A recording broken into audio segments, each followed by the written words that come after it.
I could name a whole load of knowledge areas, domains of knowledge, areas of expertise, elements of practice that are missing from the large and important methodologies like the PMI's PMBOK guide, the Project Management Body of Knowledge, the APM's Body of Knowledge, the APMBoK, and Prince 2.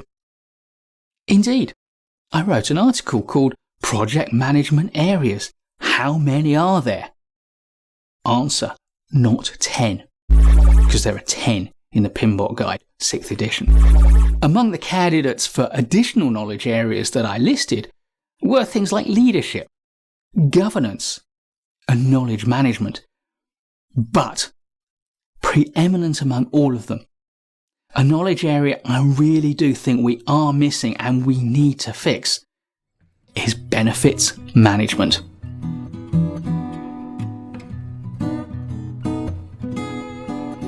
I think it's an embarrassment.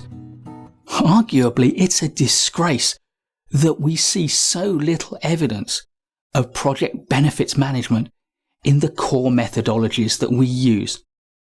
And indeed, in most project management training, we hear barely a word about project benefits management.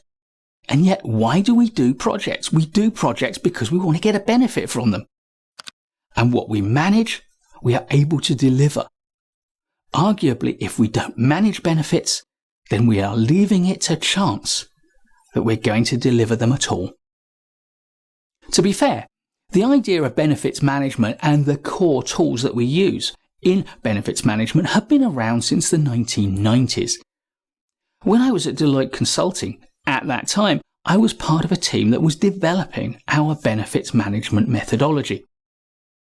There, I was a senior manager in the program leadership team. And that's the clue, the program leadership team. Because back in the 1990s, benefits management was seen as a discipline within program management. Indeed, the orthodoxy at the time was that projects produce deliverables and programs create benefits. There was a significant divide there, and one of the defining factors of projects and programs was the distinction between what they produce. That's what we argued then, and I bought into that 100%. Now, however, things are different. Firstly, the whole project management landscape has changed since the mid and late 1990s. We now have mature agile project management methodologies, and indeed a huge number of projects are really hybrids of traditional predictive project management and agile adaptive project management techniques. And in all of these, the emphasis is on creating a stream of benefits for our sponsors and project owners. Now, I've argued many times that this focus on incremental delivery is not new. It is not something that Agile invented, but without a doubt, there is more attention for this, there is more emphasis upon incrementalism. And that incremental delivery of benefits is now embedded in the way almost everybody does projects. Secondly, when we were developing program management in the 1990s, it was new.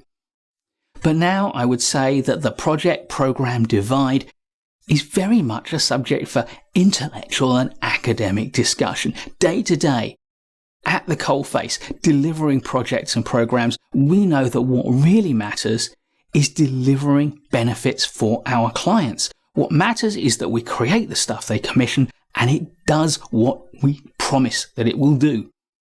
That's to say, we create the deliverables and those deliverables do realize benefits for our customers, for our clients, and for our sponsors. And if it fails to do that, then the deliverables we create is merely stuff that has no value. So it's time. It's time for project managers to focus on project benefits management and benefits realization.